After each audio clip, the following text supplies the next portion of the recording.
మిత్రులందరికీ కూడా నా హృదయపూర్వక నమస్కారాలు. మరి ఉత్తరాంధ్ర ఉపాధ్యాయ శాస్త్ర మండలి ఎన్నికలు పూర్తయ్యాయి. మరి ఈ ఎన్నికల్లో ఉపాధ్యాయ, అధ్యాపక మరియు మిత్ర సంఘాల ఉమ్మడి అభ్యర్థిగా నాకు ఈ గెలుపుకి అవకాశం కల్పించారు. కాబట్టి ఈ గెలుపులో భాగస్వాములైనటువంటి మరి అన్ని ఉపాధ్యాయ సంఘాల నాయకులకు, అదేవిధంగా కార్యకర్తలకు, మరి పిఆర్టీ సంఘపక్షాన్ని కూడా మరి పనిచేసినటువంటి మన మిత్రులకు అందరికీ కూడా పేరు పేరున నా హృదయపూర్వక నమస్కారాలు తెలియజేసుకుంటూ, ఈ విజయం ఉత్తరాంధ్ర ఎమ్మెల్సీ ఎన్నికల్లో ఏదైతే నాకు మిత్ర సంఘాలన్నీ కూడా సిద్ధాంతాలు కూడా పక్కన పెట్టి నా గెలుపు కోసం మద్దతు ఇచ్చి మరి ఈరోజు ఈ గౌరవం దక్కడానికి, బాధ్యత నాకు అప్పచెప్పడానికి కారణమైందో వారందరికి కూడా పేరు పేరున నా హృదయపూర్వక ధన్యవాదాలు తెలియజేసుకుంటూ, మరి ప్రభుత్వ సంస్థల్లో ఉన్నటువంటి అన్ని సమస్యలు, ప్రైవేట్ యాజమాన్యంలో ఉన్నటువంటి అన్ని సమస్యలు మరి నేను పరిష్కారం చేయడం కోసం నా వంతు కృషి నేను చేస్తానని, మరి అందరికీ అందుబాటులో ఉంటానని, ఉపాధ్యాయ సమస్య పరిష్కారమే ధ్యేయంగా నేను పనిచేస్తానని మీ ద్వారా నేను తెలియజేసుకుంటున్నాను. థ్యాంక్ యూ వెరీ మచ్ అండి. అంటే మొదటి ప్రాధాన్యత ఓటుతో వచ్చినట్లయితే సార్ వెంటనే ఇవ్వడానికి అవకాశం ఉంటుంది. రెండో ప్రాధాన్యత అవడం వల్ల అది పర్మిషన్ కోసం పైకి రాశారు. మరి అక్కడ నుంచి టెక్నికల్గా అక్కడ నుంచి ఆన్సర్ రావడం లేట్ అయింది, ఆలస్యమైంది. అందుకే వెయిట్ చేసాం. మరి నేను వచ్చి మీతో మాట్లాడి మా కార్యకర్తలు కలుసుకుంటాం కలెక్టర్ గారిని అడిగాను. అడిగితే మరి విత్ పర్మిషన్ రాకుండా, అనౌన్స్మెంట్ అవ్వకుండా, అఫీషియల్ డిక్లేర్ అవ్వకుండా మీరు మీడియా దగ్గరికి వెళ్ళి మరి చెప్పడం కరెక్ట్ కాదు. మీ వాళ్ళు మీరు అఫీషియల్ వెళ్ళకూడదు, ఇప్పుడు వచ్చి సంతకం పెట్టి సర్టిఫికేట్ తీసుకున్నాక మీరు ఏదన్నా చేయండి అని చెప్పి వారు చెప్పడం జరిగింది. వారి సూచనల మేరకు నేను కూడా వెయిట్ చేస్తూ, మరి మీరు ఇక్కడ ఉన్నారు, మా కార్యకర్తలందరూ కూడా మరి చాలామంది దూర ప్రాంతం వచ్చిన వాళ్ళు కూడా ఉదయం నుంచి కూడా వెయిట్ చేస్తున్నారు. అయినప్పటికి కూడా మరి సర్టిఫికేట్ రాకుండా మరి నేను అఫీషియల్గా వచ్చి మరి మీకు ప్రకటించకుండా నేను వెళ్ళకూడదు. కాబట్టి అది వచ్చాకే మీ దగ్గర రావడం జరిగింది. మేజర్గా మీ గెలుపు అనేది ఇప్పుడు రెండు రాజకీయ పార్టీల మీద ఒక వివాదాన్ని ఏం చెప్తారు? అసలు మీకు మద్దతు ఇచ్చిన వాళ్ళు ఎవరు? రాజకీయ పార్టీకి మీకు సంబంధం ఉందా ఏంటి? అసలు నాది 2007 నుంచి ఇప్పటి వరకు నేను ఉపాధ్యాయ ప్రతినిధిగానే, ఎమ్మెల్సీగానే, ఎక్స్ ఎమ్మెల్సీగానే పనిచేశాను తప్ప నేను రాజకీయ పార్టీల పరంగా ఇప్పుడు కూడా నేను పనిచేయలేదు. అచ్చెన్నాయుడు గారు మాట్లాడుతున్నారు, శ్రీనివాసులు నాయుడు ప్రచారం కూడా పవన్ కళ్యాణ్, చంద్రబాబు ఫోటోలు పెట్టుకుని చేస్తారని ఒక స్టేట్మెంట్ ఇచ్చారు. దీని గురించి జనరల్గా ముఖ్యమంత్రిగా ఎవరైతే ఉంటారో, ప్రధానమంత్రిగా ఎవరైతే ఉంటారో, రాష్ట్రపతిగా ఎవరైతే ఉంటారో అవన్నీ కూడా పెట్టుకుంటాం. ఇప్పుడు ముఖ్యమంత్రి గారు, మంత్రి గారు, విద్యాశాఖ మంత్రి గారు మా డిపార్ట్మెంట్ సంబంధించిన కాబట్టి మరి ప్రచారంలో మరి మా పాంప్లెట్లో కానీ లేదా మా డైరీలో ఉంటాయి కామన్గా, అంతే తప్ప మరొక ఉద్దేశం కాదు. నీకేం కావాలి బెదరు? నీకేం కావాలి చెప్పేస్తాను.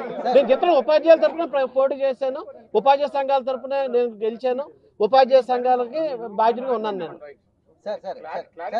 ఎన్డీఏ కూటమి ఏదైతే ఉందో ప్రధాన ఓటు మీ ప్రత్యర్థికి, రెండో ఓటు మీకు వేయాలని చెప్పేసి కూడా కొంచెం ప్రచారం జరిగింది. అది కొంచెం క్లారిటీ ఇవ్వండి సార్.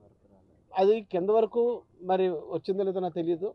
మరి మేమైతే మాత్రం ఉపాధ్యాయ సంఘాల పక్షాన మరి మేము ముందుకు వెళ్తూ వచ్చాము.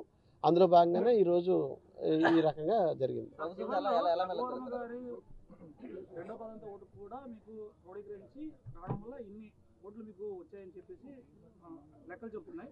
ఓవరాల్గా మరి ఏమంటారు? అంటే ఎవరెవరు మీకు పరోక్షంగా ప్రత్యక్షంగా సపోర్ట్ చేశారండి? ఏదైనా ఉపాధ్యాయులు ఎన్నిక, ఉపాధ్యాయ ఎమ్మెల్సీ నేను, ఉపాధ్యాయుల తరపున నేను ఎన్నికయ్యాను. ఉపాధ్యాయ సంఘాల సపోర్ట్ తోటే నేను గెలిచాను.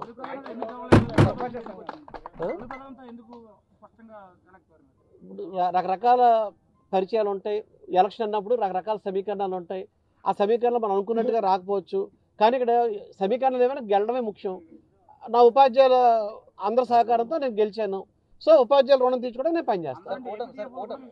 ఏపీటే 1938, ఆపస్సు, ఎస్టీయు, ఆర్యుపిపిఏ, అలాగే పిఈటి అసోసియేషను, ట్రైబల్ వెల్ఫేర్ సంఘాలు, ఏటీ ఆదివాసీ టీచర్స్ అసోసియేషను, బీటీఏ, ఇలాగ మొత్తం చాలా సంఘాలు, అలాగే ప్రైవేట్ యాజమాన్యాలు, జూనియర్ కాలేజీ, డిగ్రీ కాలేజీలు, యూనివర్సిటీలు, మొత్తం విద్యాసంస్థలు అన్నీ కూడా మద్దతు ఇచ్చాయి. రఘువర్మ గారు ఏపీటీఎఫ్లో 2 వర్గాలు, 1938 అనేది బాలకృష్ణ గారి వర్గం.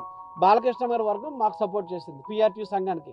సో నాది మాతృ సంస్థ పిఆర్టీ సంఘానికి మిత్ర సంఘాలన్నీ క్రోడీకరించడం వల్ల ఈ విజయం సాధించమైంది. ఓటింగ్ అనేసరికి టీచర్ తాలూకా పనితీరు బట్టి ఉంటుంది, మా పనితీరు బట్టి ఉంటుంది. నాయుడు గారు శ్రీనివాస నాయుడు వస్తే ఆయన పని చేస్తాడు నమ్మకంతో, సంఘం వేరైనా సిద్ధం, ఒకటో వస్తే 2 నాకు వేయచ్చు. ఈ ఓటు ప్రయారిటీ ఓటు.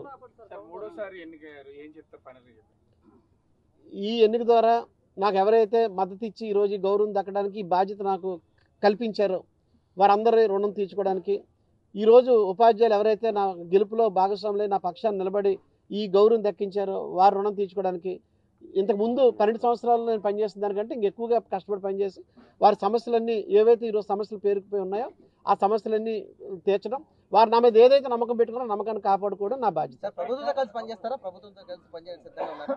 కాదు స్వామి, ఇప్పుడు కలెక్టర్ గారు ఉన్నారు, ఎవరు కలెక్టర్ గారు ఉంటే ఆ కలెక్టర్ గారి దగ్గరికి కదా మనం వెళ్తాం. కలెక్టర్ గారు వేరే మనం వెళ్ళడం మానేది కదా. పని ఉపాధ్యాయులు రిప్రజెంట్ పట్టుకొని ఎవరు ఉంటారో వాళ్ళ దగ్గరికి వెళ్తాం, కామన్ కదా అది. ఓవరాల్గా పోలేనట్టు 9,200 చిల్లర మాకు ఫిగర్ కరెక్ట్గా ఎగ్జాక్ట్ తెలియదు, మీకు వాట్సాప్ పెడతారు సార్ వాళ్ళు. ఆ ప్రకారం నాకు వచ్చాయి.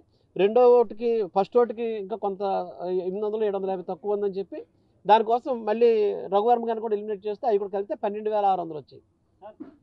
ప్రభుత్వంలో ఉన్నటువంటి పార్టీ ఒక అభ్యర్థిని బలపరిచినప్పటికీ ఆ అభ్యర్థిని కాదని మిమ్మల్ని గెలిపించారు అంటే ఉపాధ్యాయులు ఏమైనా ప్రభుత్వం పట్ల వ్యతిరేకంగా ఉన్నారు? అవన్నీ ఇక్కడ ఒకటేనండి, ఇక్కడ ఒకటే, ఉపాధ్యాయులకి నేను ఈరోజు కొత్త కాదు, నేను ఫ్రెష్ క్యాండిడేట్ని కాదు. నేను 12 సంవత్సరాలు పనిచేశాను ఎమ్మెల్సీగా, మళ్ళీ 6 సంవత్సరాలు కొన్ని మార్పులో భాగంగా నేను దూరం అయ్యాను. సో మళ్ళీ ఇప్పుడు నా ఉపాధ్యాయులు నన్ను ఆశీర్వదించారు కాబట్టి ఉపాధ్యాయుడితో నాకున్న రిలేషన్ బట్టి వాళ్ళకు ఉన్నటువంటి దీన్ని బట్టి నేను గెలిస్తే వాళ్ళకి సాయం జరుగుతుందనే నమ్మకం బట్టి, అంటే ఇక్కడ ఉపాధ్యాయుడు కోరుకునేది ఏంటంటే దానికి కావాల్సిన సమస్య తీరడం కావాలి, ఆ తీర్చే నాయకుడు కావాలి. ఆ నాయకత్వం నాకు అవకాశం ఇచ్చారు, దీన్ని నేను ఉపయోగించుకొని వాళ్ళకి రుణం తీసుకునే పని నేను చేస్తాను.